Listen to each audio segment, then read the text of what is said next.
Hello, everyone. Those in the Del Mar Center Hall, those on Zoom, and later on YouTube.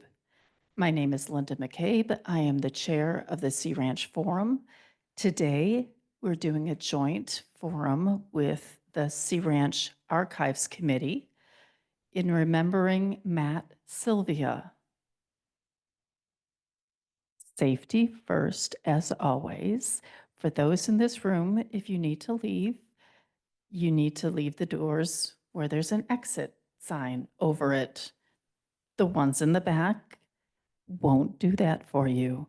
Neither will it work as a bathroom should you need one. If you need that, go across the sidewalk into the building over there. And may we never need it, there is an AED on the wall. Okay? So I'm going to turn this over to Doug Paul, who is the facilitator of this conversation about Matt Sylvia.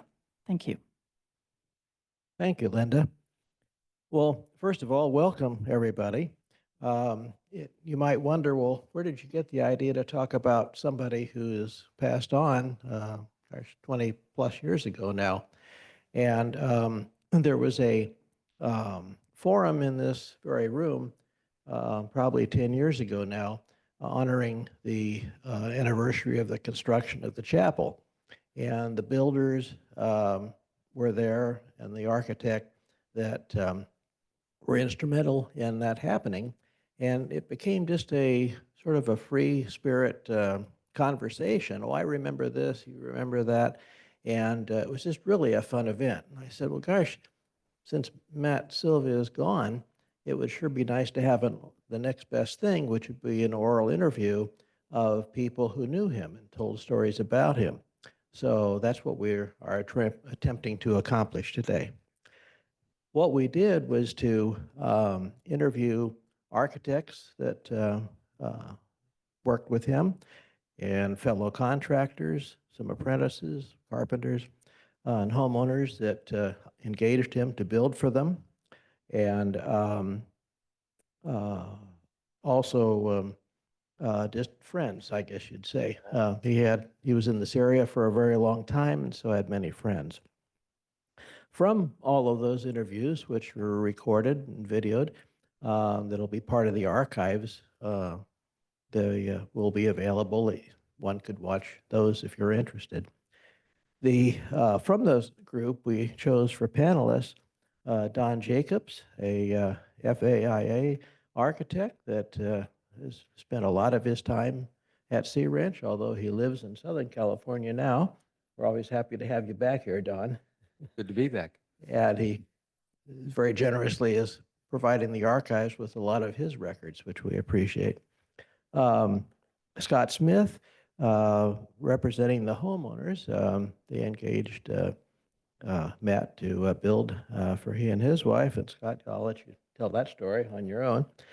And Rich Perry was going to be here, but unfortunately became ill and had to step back. He was one of our early community managers and a very good friend of Matt's and has a lot of stories to tell about him. So I'm sorry that he wasn't able to be here. For researchers, and all members of the Archives Committee, Dolores Jones just did a tremendous job of organizing and providing direction and getting the interviews going, which I participated in too.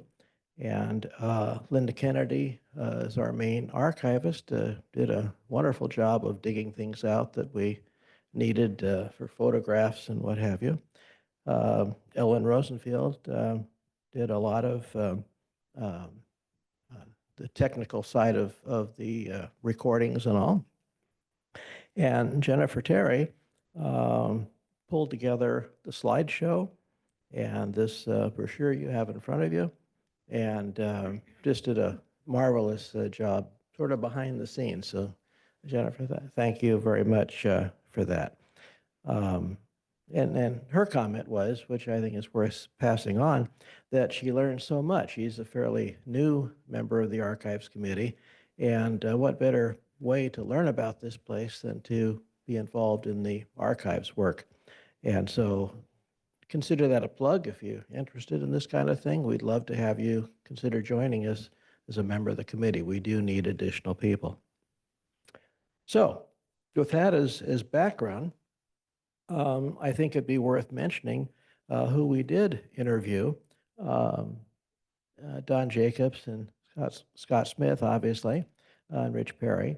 But then additionally, Don Linden, who was part of the, as you know, the MLTW group, Lou and Maynard Linden, who uh, Matt built, built their home, and it was the next to last one. It was the last one finished, I guess you'd say, before he passed. Scott Smith has a distinction of the last one being built, which was still under construction at the time he passed. Ralph Jackson, an apprentice carpenter and later contractor on his own. Chris Beach, the same. And Jack Richardson, the same. And they all had different stories and really fun things. We'll show some clips on some of it. And then Jockey Bass, a homeowner that Matt built for, and Reverdy Johnson, who I hope all of you know about. He was our main attorney that set up the CC&Rs when nobody knew what CC&Rs were, and really a creative lawyer. And he actually has the distinction of owning at that time the first home that was completed and built on Sea Ranch. And by hurrying up and getting that done, which of course Matt built, they then were able to file the CC&Rs. You couldn't do it until you had somebody to benefit by it. And so little detail there that was interesting tidbit. It could have been part of our trivia questions, I guess, today. Didn't think of that one. So who was Matt? He was born in Trenton, Massachusetts, of Portuguese immigrant parents. They were fishermen, and he ran off to join the Navy after the 9th grade. So that's as far as he got in formal education. He was on a destroyer for the Korean War, and that destroyer was home based in San Diego, as I understand it. And it was his uncle that was a contractor in San Diego. And so he ended up liking the West Coast and ending up working for his uncle as an apprentice carpenter who built large custom homes for Richard Neutra, who was a extremely famous architect. And to digress very, very briefly, Neutra was a friend of Frank Lloyd Wright, and I'm a great appreciator of Frank Lloyd Wright architecture. And so here we are looking at the architecture of Sea Ranch, and you know, the builder coming here after having worked for a contractor that worked for Neutra. And there was a family that engaged Frank Lloyd Wright to build Falling Water. I'm sure you know that structure. And the same family wanted a house in Palm Springs. They had Neutra do that. So all of this sort of just, as I was doing some of the research on that, came together. And it's small world, I guess, is the answer to that. So Matt did his apprenticeship working on Neutra projects. And from there, Matt developed standards that were extremely high, as Neutra was known for his precision when it comes to detail work. So Ned Westover, observing this young man, age 31, to be such a craftsman, Ned Westover was working in Southern California, but then became Oceanics project manager. And so he knew Matt and enticed him to come north and leave his uncle's practice. and in 1964 to start building at Sea Ranch.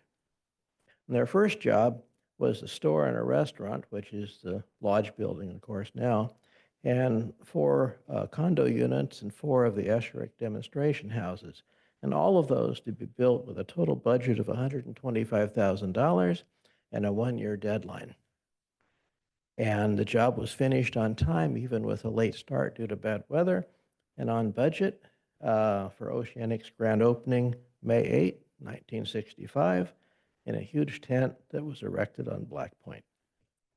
So from then on, because of that success, Matt was the go-to Oceanic contractor.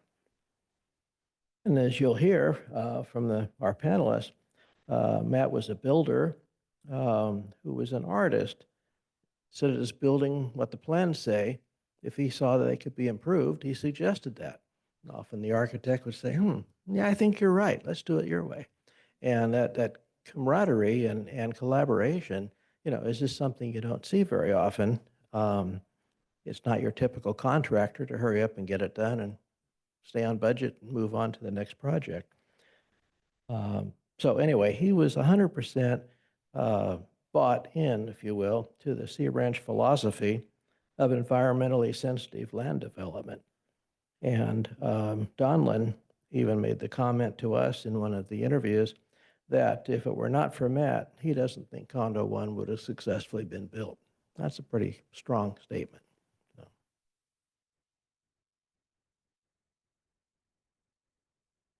Matt also did a lot of the civil engineering work in those early days, laying out the roads and the underground utilities, not things that your normal contractor would get involved in, but he had learned to be a jack of all trades and do whatever needed to be done.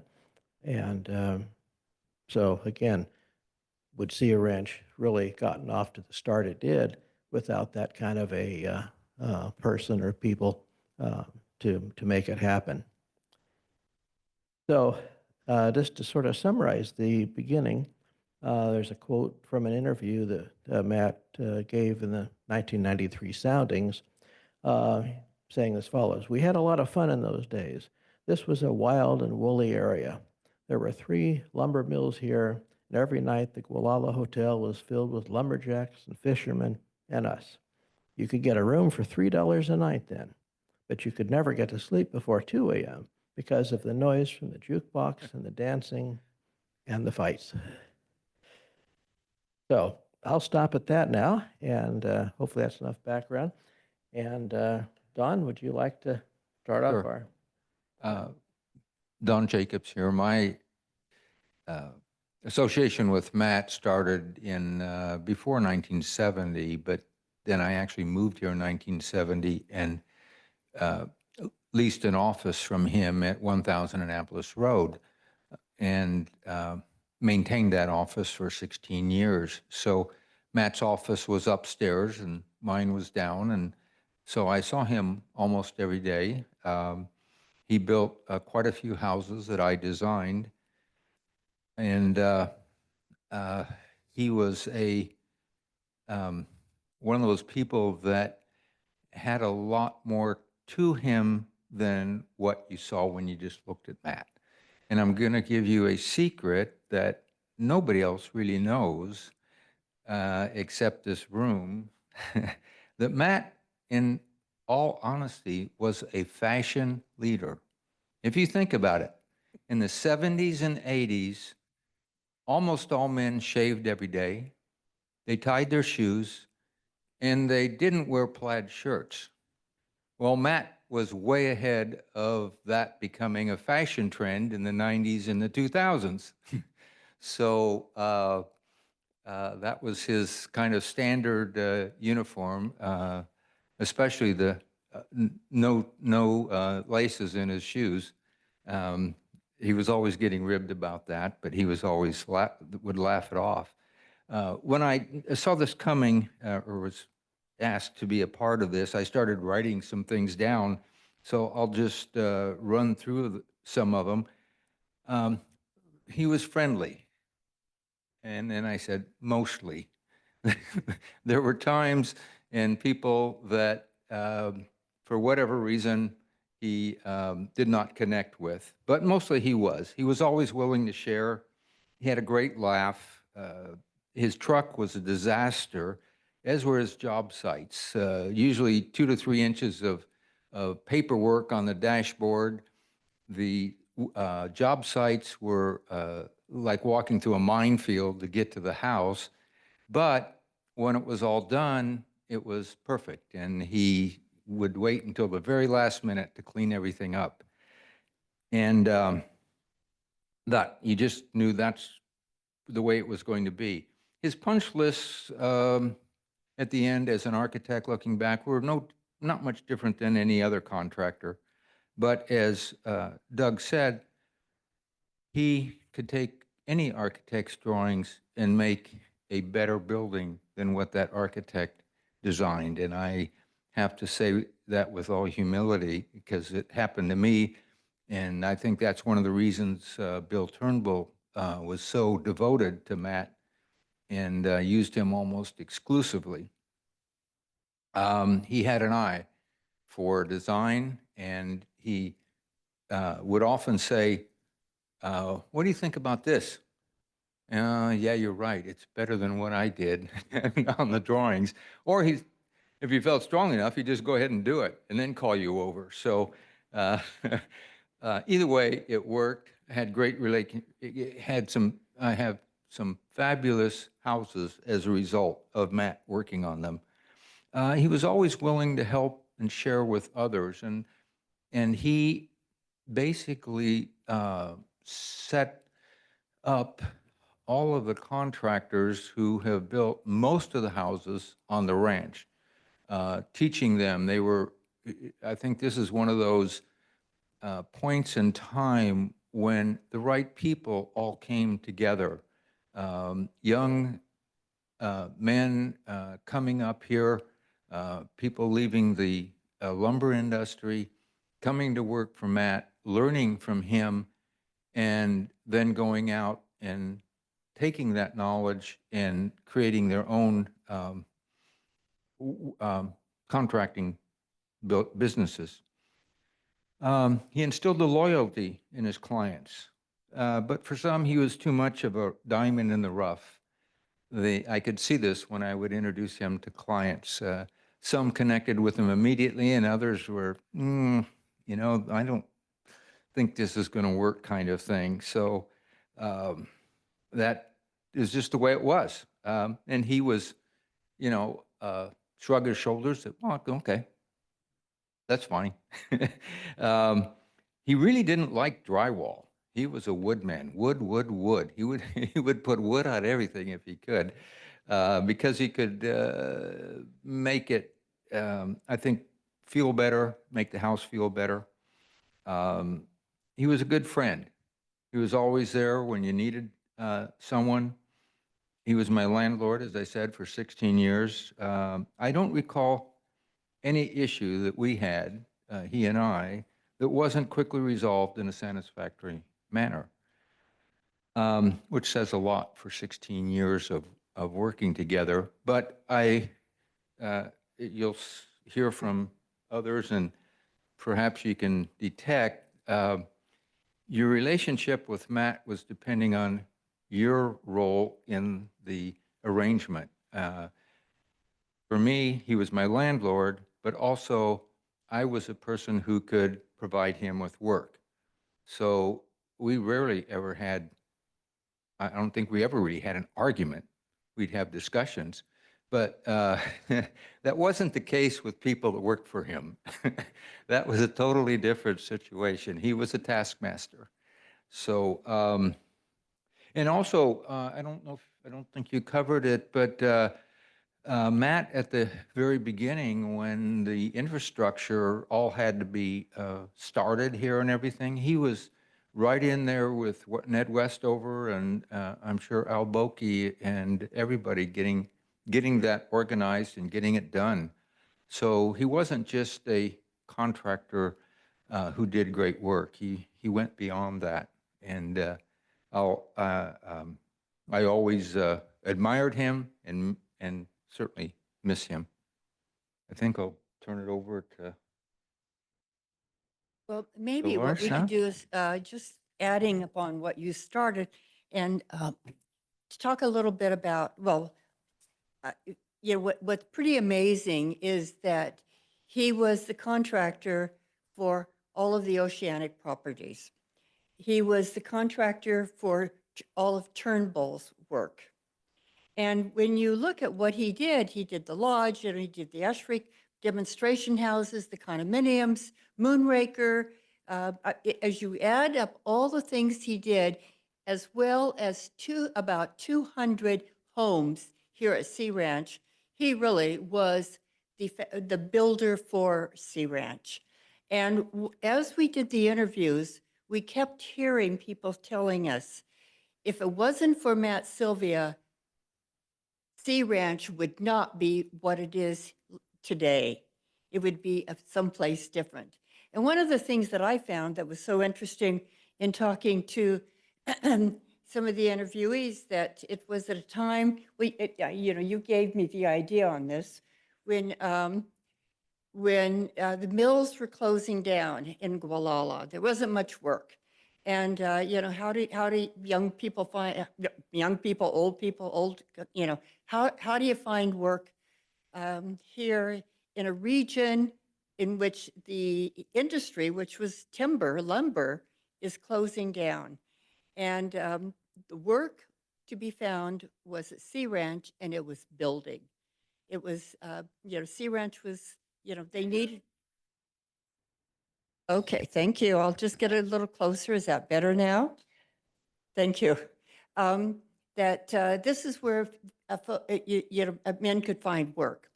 And he would hire anybody who came off the street, a logger. I think you said some of the young men he hired may have even been hippies. They were. Ralph Jackson being one of them. But what is really, really remarkable is the fact that he was able to take these crews that he put together, and as difficult as it was working for him, what he did with these crews was to give them the skills and the know-how to become the contractors that we have now here, that built the rest of Sea Ranch that we have here now. And I think that is such an important legacy that we have from Matt Sylvia that we just cannot lose. When we think about the building of Sea Ranch, it's not just his visionary work, but how he really helped build Sea Ranch by building the infrastructure of builders and contractors to move this forward.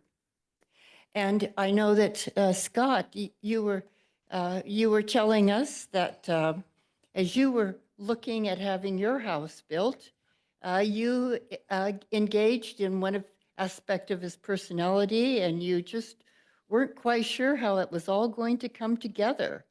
Maybe you could tell us a little bit about how it was with Matt as a homeowner. Good, I'd like to. I was in my last year of college in the 60s when I opened a magazine that featured the Sea Ranch in 1966. And that gathered my attention and that of my wife, Harper, who was also an architect. We were living in Boston and eventually, through my practice, moved to California. As soon as we moved to California, we started trying to find ways to spend time at Sea Ranch. When Charles Moore died, we were among the first people to use lease Moore 9. And it was through that process that you would hear about Matt. Matt was part of the legacy of Sea Ranch, particularly when you talk to architects or read articles that went deep into the construction of things. So we had decided, Harper and I became Sea Ranchers in 1999 and decided to design and build our house, which we did. And from the beginning, there was only one person who was going to build it for us, and that was Matt. So one day, I climbed those stairs in what's now Sea Ranch Supply up to the top loft and opened the door to meet Matt for the first time. I walked into a room that looked much like the truck you talked about, except this was a whole room. There was a big desk pile full of papers. There was this intimidating guy at the desk. I couldn't see his loose laces. His bed behind his desk, where he slept many nights, of course, was unmade, and introduced myself. And Matt sort of wondered why I was there, knew me from nobody. And I told him I wanted him to build my house. And nothing more happened. We completed our drawings, and finally I got them to Matt, and I would go back to Matt afterwards and say, well, Matt, when are we going to start the house? And he would open the drawings and he'd say, there's a problem with this detail. And he'd never show me the detail. It was just a problem with my detail. In other words, he wasn't ready to build yet. So one day, after about 6 months, I got a note from Matt and an estimate of costs. And our house was designed as, our little complex was designed as 4 buildings. And I told Matt, well, let's start the main house. We'll have to put the studio and the garage and the guest house off because that's how much money we have. And so Matt started the house. Well, 2 weeks after we started construction, the form work went into place, and I was inspecting the form work, and there was a 3.5-foot mistake in the location of the foundations. Can you imagine going to Matt Sylvia and telling him that the foundations are wrong? They're out of place? Well, I did. And I expected all sorts of things to come from him. But in fact, he looked at me. He said, we'll get the surveyor out there and we'll fix it. Matt and I had a great relationship after that because I think we understood each other.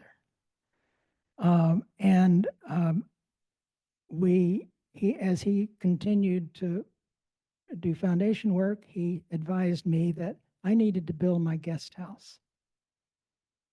I said, Matt, I don't have the money to build my guest house. We'd go away another day, we'd come back. You need to build the guest house. This went on for a couple of weeks. Matt, I don't have the money to build a guest house. Finally, he turns to me and he says, well, how much money do you have? And he finally, we finally agreed that he would build the shell to the guest house. That was probably the best decision in the whole design of my place, was to build the guest house. Because today it's part of our lives and part of the lives of our friends and family and so on.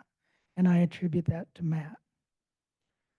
I never felt like, as an architect, I worked with many, many contractors, and I always sought the contractors that I believe were artists, in a sense.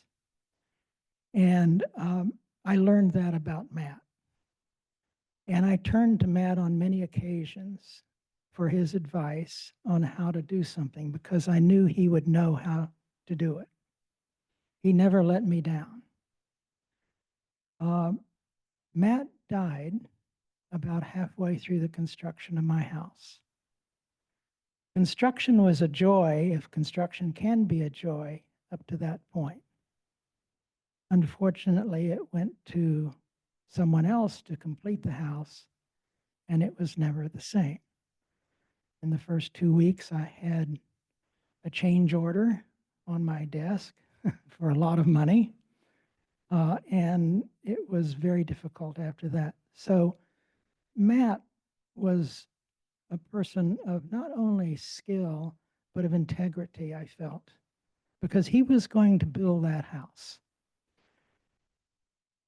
When we talk about Matt's, when we talk about what Matt is, in a way, I think of Matt as a master builder. We hear that term applied to architects. The master builder. Louis Sullivan was a master builder. Chicago. It's applied to a lot of Louis Kahn was a master builder. I know you know that, right? I think that it's Matt was not a builder. He was a master builder. And I attribute a master builder, I associate a master builder with several things, which I would describe to Matt. A vision. A master builder has a vision of what it can be. I had the feeling at some point that Matt knew what Harper and I wanted in our house. He understands the craft. He knows how to put things together and to make them better and to last. And he has standards of excellence. And I think that is one of the things that comes through in all his houses. One of my greatest losses by having Matt died in my house is that every client that I talk to about Matt is that Matt was always there after the house was built. And he would come back, he would bring flowers. He'd say there was a problem with your fence that needs to be fixed. This needs to be done. He was there for his client. He didn't just build a house and leave. He was there as part of it. And I think that's because there was a mutual respect. So that's my short story of Matt and why I feel like he's such an important part of this place. Thank you, Scott. Let's talk a little bit about Matt's building methods. And one of the things that Reverend Johnson had said is that Matt would come up with a solution to almost any problem that came on site. And that it went on to say that he was never a builder who said, I can't do it. He said, we'd figure out how to make it happen. Don, can you talk a little bit more about that? Sure. He was a problem solver, and as you said, sometimes contractors would say, "Well, you're the architect, figure it out." And no, Matt would figure it out, and then he'd tell the architect, "This is what you need to do."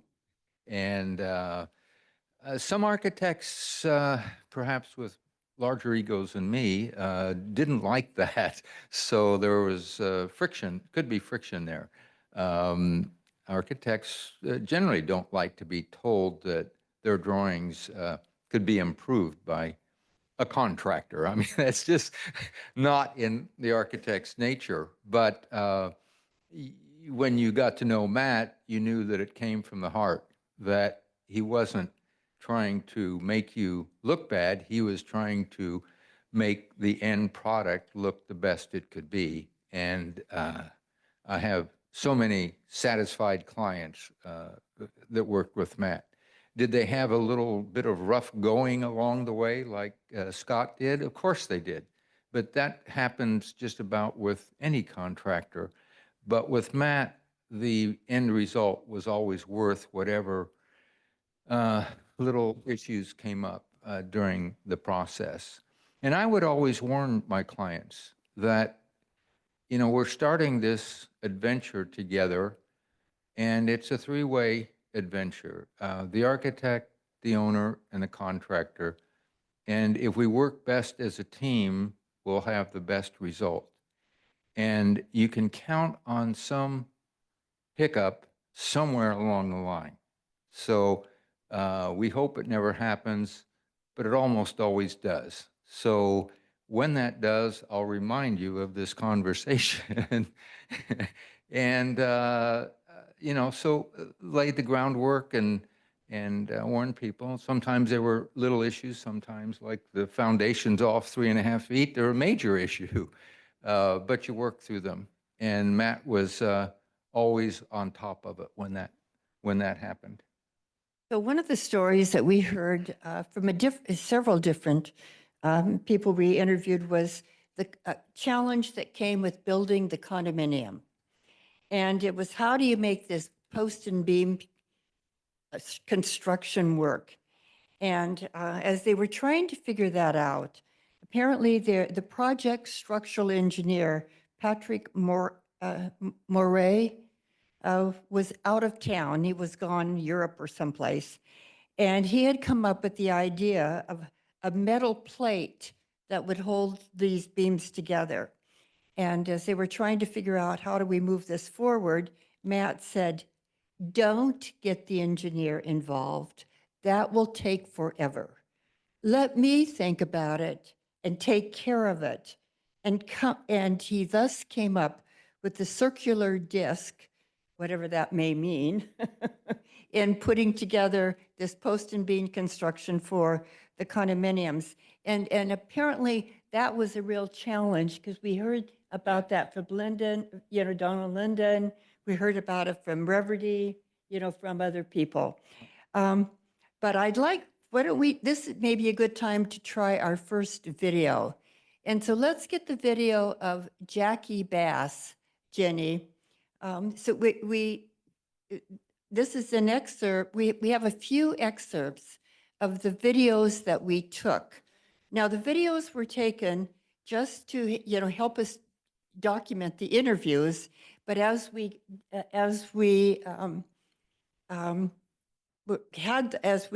were looking at them, we trying to put our panel together, we thought, well, let's take those interviews and see if we could get some clips out of it to share with you, what we were hearing from the folks that we were interviewing. So let's hear what Jackie Bass has to say about what she had been told about Matt and his building processes.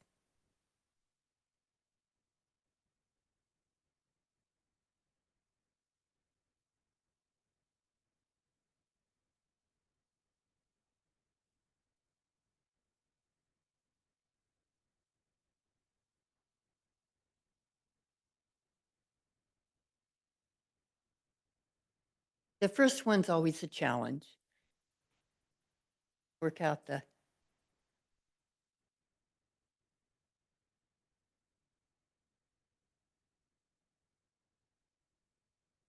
I might say also, while we're waiting, that the circular plates, you can see them, they're exposed in the condos, but they're also were used in the Binker barns and some of the other mass timber framed houses. They became a standard way of holding all the beams together, so to speak. By the way, Don, I used that plate in the design of my house. I rated Matt's ideas.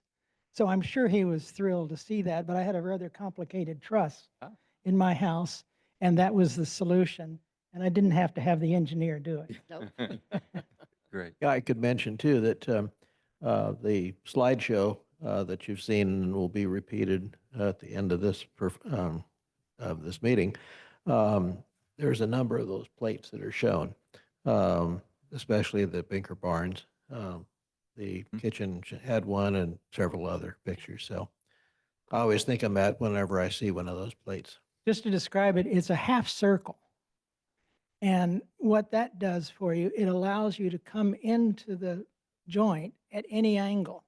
So you can come in straight vertically, you can come in at a 45 degree, you can come in at a 60 degree. And that's the magic about this idea, about this simple solution. So you can see the usual version right here on these trusses, where they have to be specifically made in a metal shop.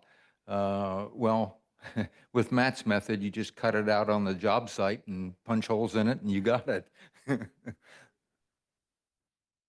Yes. Really?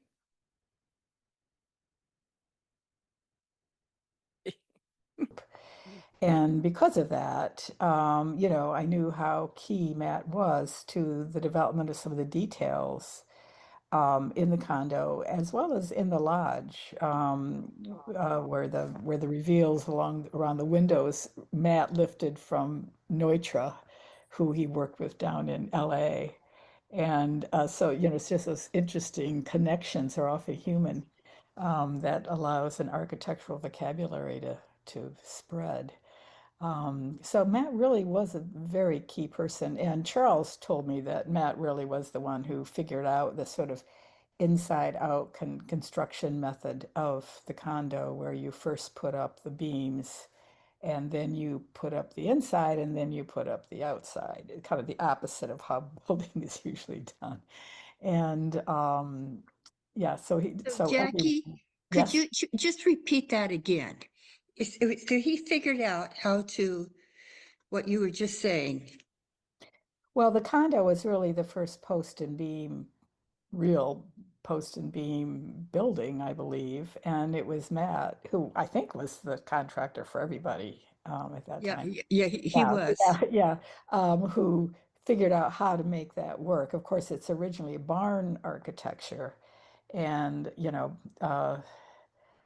Bobby Stoffaker had stories about riding around in a convertible with Bill Turnbull and Charles Moore looking at barns and seeing how they were built. But it was, it was really Matt who figured out how to adapt it to a domestic setting. So the lofts and so forth, barns have lofts, right? So the condo apartments have lofts. It's really quite an interesting story. How it was a combination of Neutra, this modernist architecture vocabulary of like the window detailing, but the structure itself is from vernacular barn architecture. And that was really Matt that, that pulled it all together. Let's put it that way. I think, I think it was Moore who led the charge, Moore and Turnbull who led the charge to, look at vernacular architecture for models. And of course,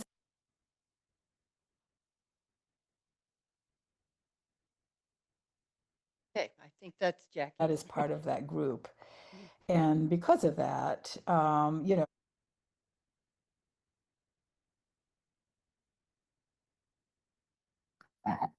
Should we stop that one at that? Yeah, I think that was the piece that we Yeah. wanted. Perfect. Yes.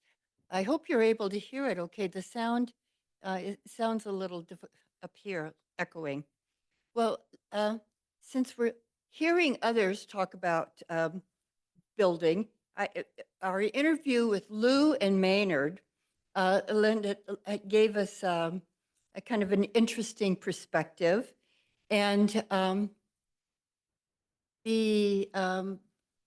why don't we go ahead and do Lou and Maynard's video right now, Jenny?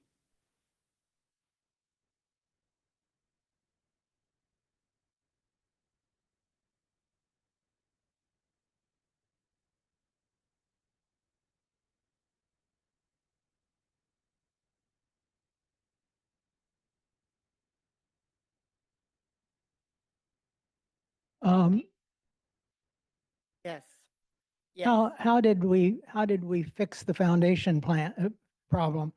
Well, that was one of the amazing things about Matt. I was fearful of confronting Matt with this, as you might imagine. And it was another climb up the steps to his office, But Matt immediately said, we'll get the surveyor out there, because it was a mistake of the surveyor It's just that I caught it. So, I mean, if there was a problem, he was ready to deal with it. I got no pushback. There was no extra, nothing like that. Yeah.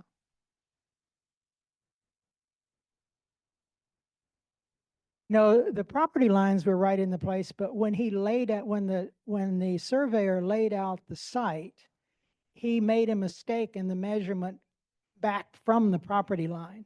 My house was essentially right on, not the property line, but the setback line. So my house was essentially at the setback line, and the foundations were in the ground 3.5 feet to the west of that. So it was a substantial mistake.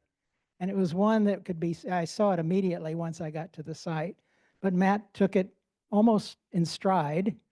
And within 2 weeks, we were back to where we were supposed to be. He would be upset about now, but when, at one point, when, were you with me? I don't know the No. story. Well, one point, he was so proudly showing us what he had got accomplished since our last meetings, and Donlin wasn't there at that moment.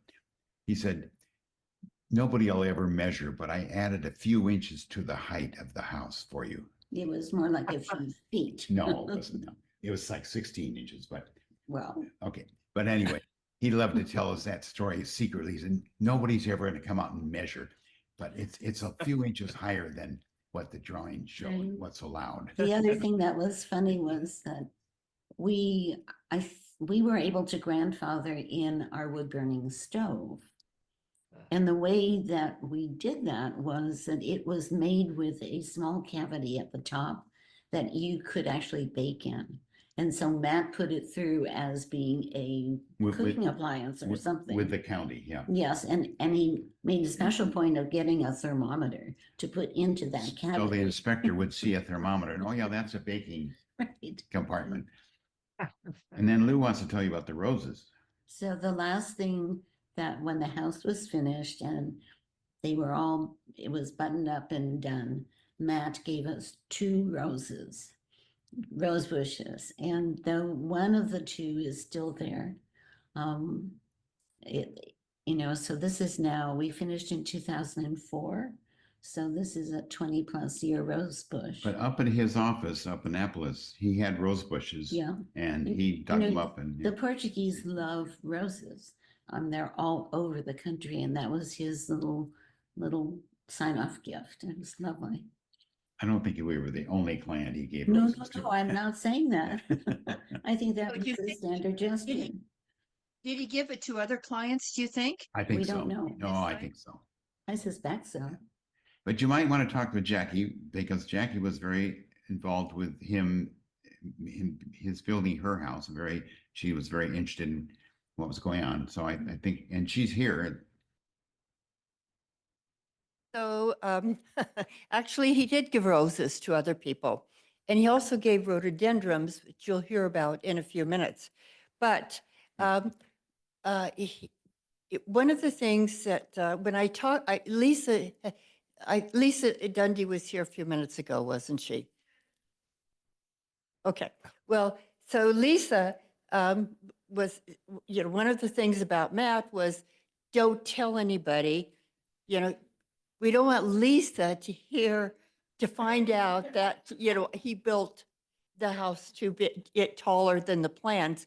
And Lisa had told me, she said, well, when we get plans in which the house is higher than it is supposed to be, what we say in design review is they're using Matt's measuring stick.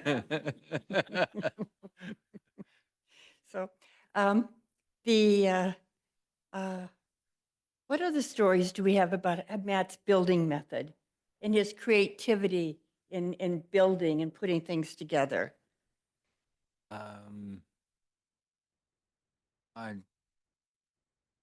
think we've covered pretty much that.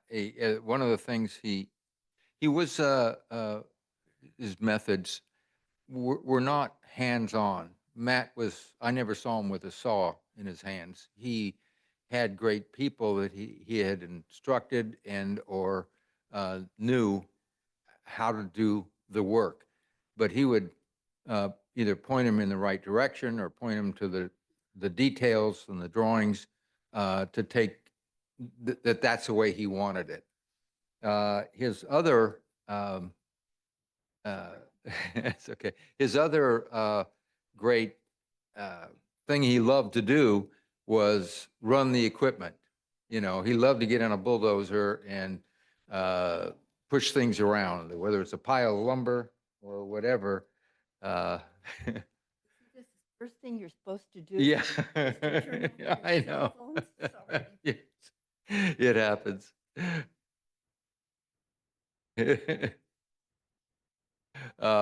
But yeah, he loved power equipment. That's the only machine that I ever saw him use. And I have a new cell phone and I can't figure out how to turn it off. maybe here.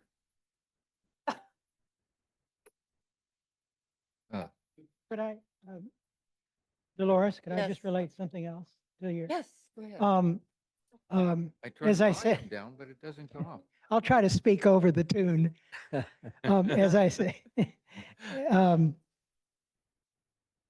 as I said, Matt died about halfway through the building of my house, and it was taken over by another contractor who had worked with Matt for 4 years. I think one of the things that was so terrific about Matt is he knew how to work with architects, and architects appreciated, like Don has described, the skills that Matt brought to a project.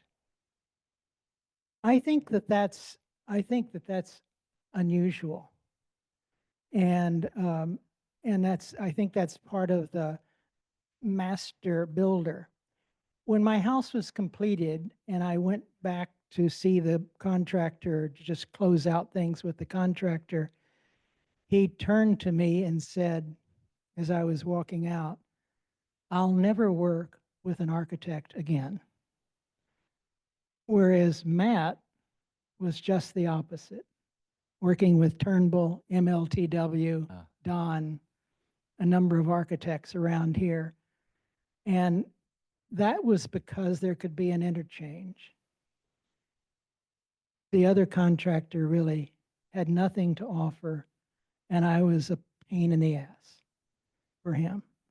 So that's another difference from Matt and just his attitude and about the way that he engaged in his trade. You know?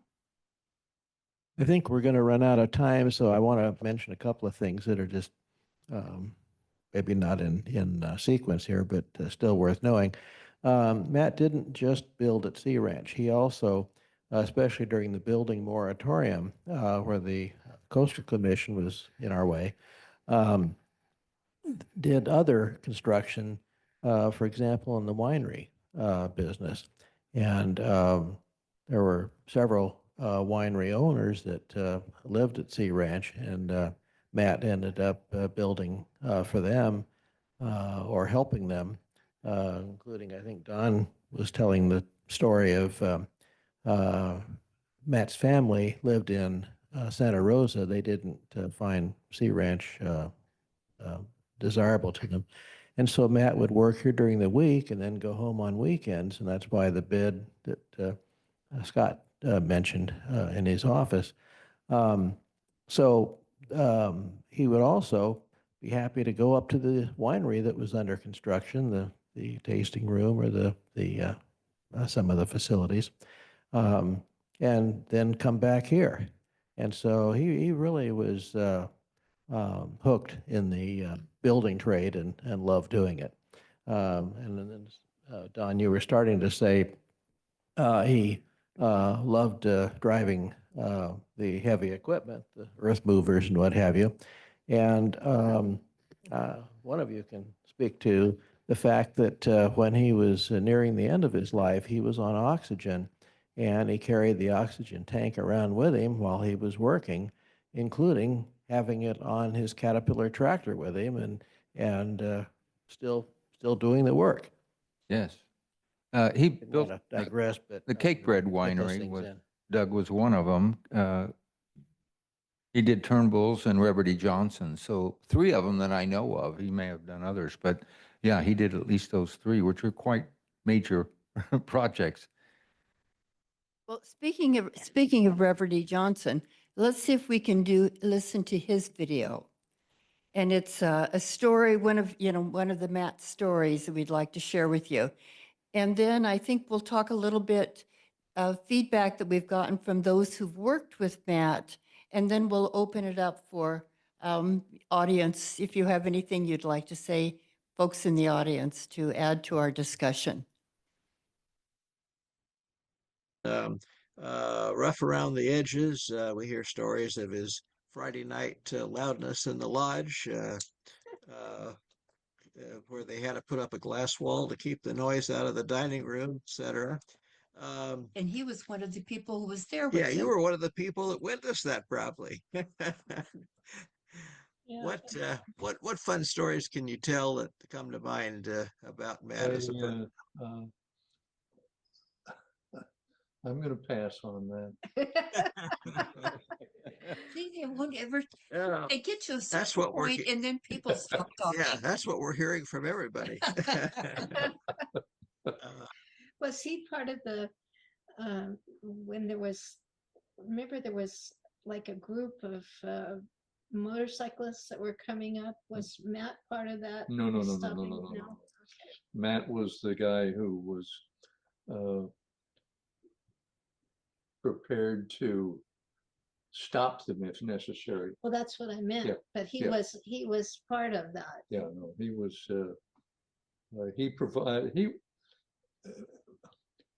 Matt provided law and order. Oh, wow. That's an interesting. Talk about that a bit more. Talk about that a bit more. What was it? There was like a group of Hell's Angels, I think Oh, it yeah, was. we had, you know, And Hell's they- Angels got, And they heard they were coming. And I think Matt was the one that organized they were going to stop them at the lodge or something. well, they were not going to get into the project. He ushered them through the project on Route 1 and did so with a number of the heavies who were in place at that time within the project. And I was on the sidelines with my jaw wide open watching this. But they ushered the characters with their motorcycles through the Sea Ranch and pushed them out the other end, and it was very quiet and simple. But they got the message immediately. But that somehow you- you had gotten the you- word that you- they were you coming. don't make- Yeah. the Sea Ranch is not available for your activities. So that's a very interesting story. And you said that he, in a sense, escorted them up Highway 1 with other heavies in the area.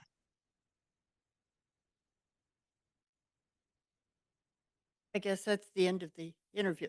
So when we were interviewing Chris Beach, I asked Chris, because it was about that time, I said, tell us about that. Were you one of the heavies? And he said, well, he wasn't quite sure, but one time, I guess they used to do a lot of boar hunting up here, and they'd hunt the boar not with rifles, but with pistols. And one day, Matt told his workers to come to work with their pistols.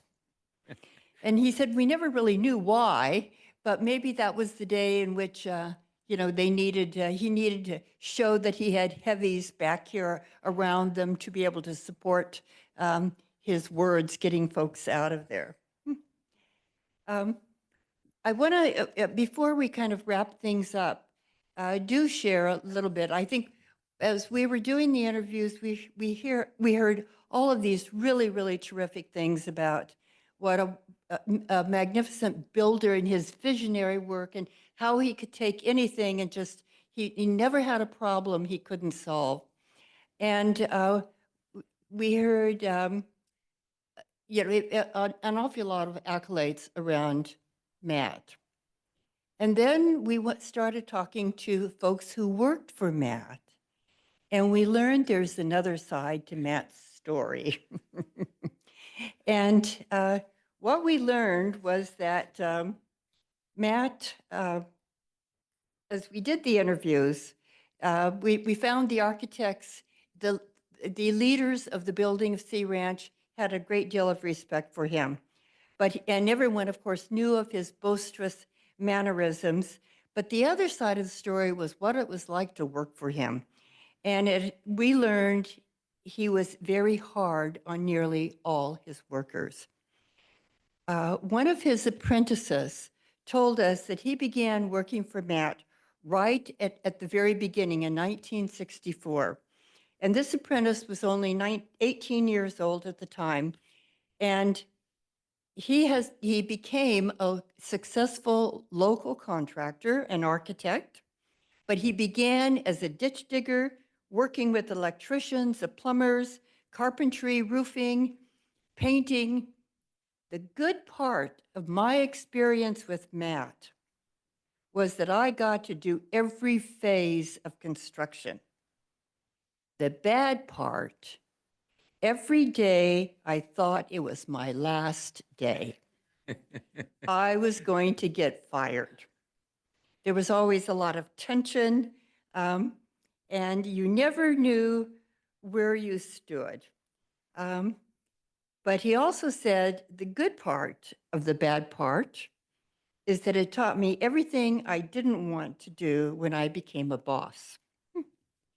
And maybe this is the time, Jenny, to play Ralph Jackson's video.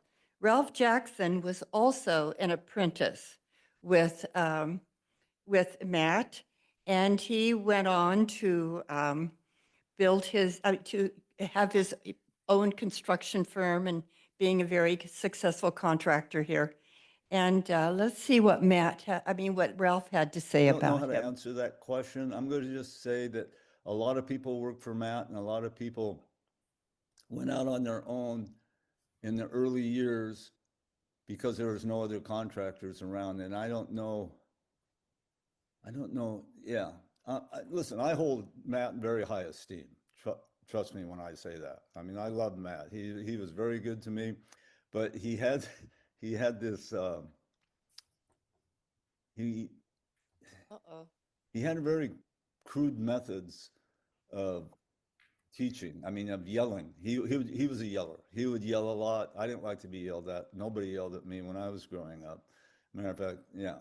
So that's one of the reasons I quit. The reason I quit working for Matt Sylvia was we were building a binker barn,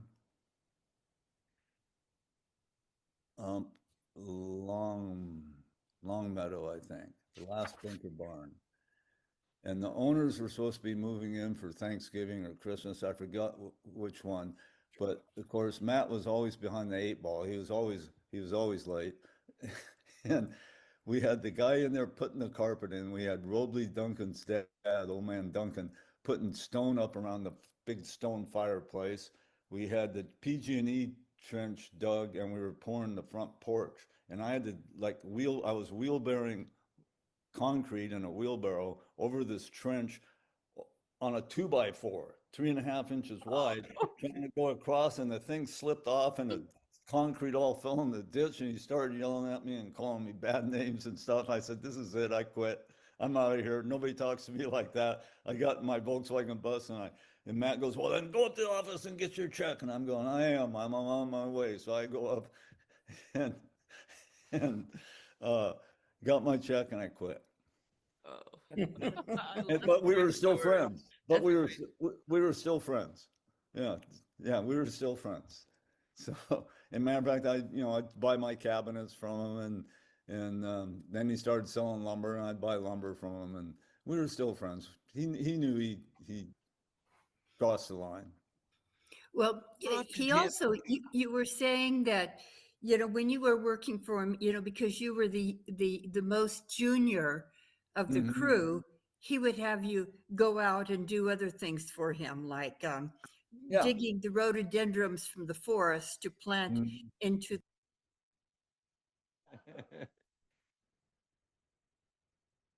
So to pick that little clip up, he said that they would go out into the forest, they'd dig up rhododendrons from the forest, but be sure nobody knows we're doing this, even though he had his very loud truck, that anybody knew that Matt was coming because his truck was so loud. But he'd send Ralph into the forest, being the youngest and the most, the beginner of all of the crew, to help to dig up the roadies, throw them in the back of the truck, and then take them and plant them in the yard of a house that he just built. And then at Christmas time, he would do the same with Christmas trees. But don't tell anybody, because this is illegal to go and take rhododendrons out of the forest, Christmas trees out of the forest. So one last video clip we have is Chris Beach.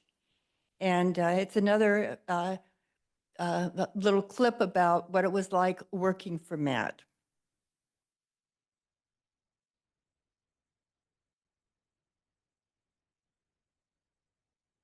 After we did the lodge, and there was a guy named Joe Dowdy, a carpenter, a really good union carpenter, really a good guy, and a hard worker and very knowledgeable. And Matt, for whatever reason, I guess he didn't like him. Nobody could ever quite figure it out, but he just taunted him constantly. And he was down on his knees putting blocks in the floor framing. And Matt just came up and just started yelling and screaming at him and berating him. And the poor guy had like 3 kids and had just had his wife had just had another baby. And apparently Joe had just had enough. He just couldn't take it any longer. He said, Matt, if I'm so bad, just fire me. And Matt took off. He went up to the office, it was Kathy, had the secretary write his paycheck, and came down and gave it to Hans to fire Joe. Hans was the foreman. I mean, I was there watching this whole thing. And we were still in the union then, and we got together, and I can't remember this other guy, real old carpenter, old carpenter guy, but really is still a really good carpenter and everything. And he called a meeting. We got a meeting, and we went on strike. And you went on strike. We went on strike. We told him you hire Joe back, and we want us to come back to work, and he did. Oh, yeah, interesting. Yeah. Interesting. And it wasn't like, the union reps would drive up there and drive around in Matt's truck and look at the jobs. Or one time we were doing one of the Binker barns up in the hills. And I was like 36 feet up in the air in this crappy wooden scaffolding, balancing on a 4x4 with no protection whatsoever. And the union guy and Matt came up and hey, is everything okay? Oh yeah, got in his truck and went back. You imagine? So much for union protection of workers, huh? Scott, go ahead. Well, a couple other things we hadn't remembered to talk about is what were his hobbies. And Matt's main hobby, apparently, was horse racing. And he raised horses down south of here on the coast. And they were in some of the at the fair, the county fair, Sonoma County. And in fact, one of the slideshow pictures was of the horse racing. And I think it was Don, you and your wife, and he and one of his kids in a picture. So he did things besides just building. I guess would be the way to say that. A couple of quotes that I think we want to help to put things in perspective. You heard about him being at the lodge on Friday nights at the bar. And the quote being, he was not there to drown sorrows. The lodge for him is like a pub for an Englishman, a place to sit and visit with friends. And yeah, he was such an outgoing guy, apparently, that sounds just like Matt. So just to and then- build on that, we learned one night, this is from Rich Perry, and he said, I asked the bartender what time he closes.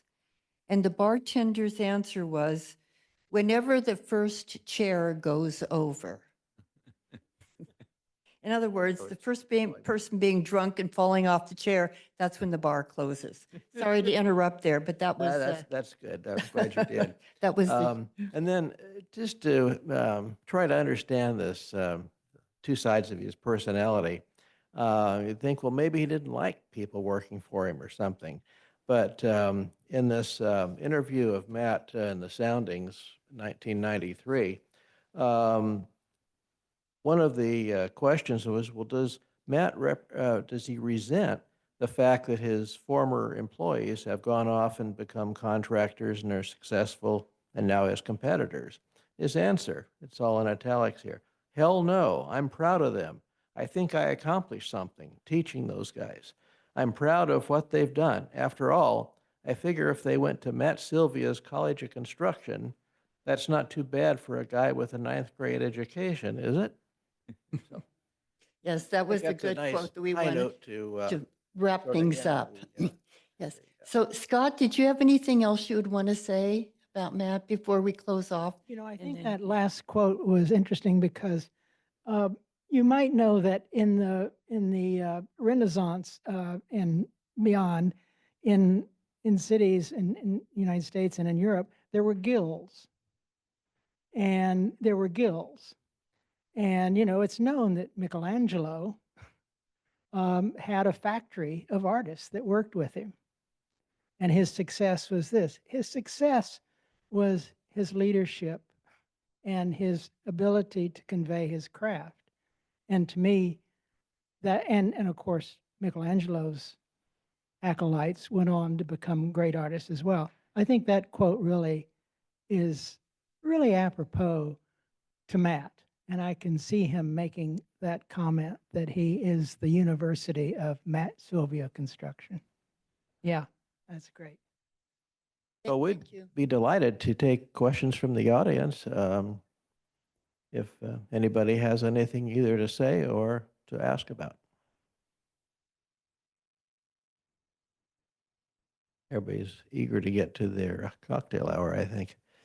So, okay, well, thank you to our panelists. Sorry? That's right. Yeah, Linda will do the official close. But I'd just like to say, Linda, thank you to the panelists for coming and participating. And especially, I just need to honor the Archives Committee. They really put a lot of effort into this. And it wasn't just one or two people, it was the whole crew. So thank you, and we love what we do, and we hope you guys enjoy it.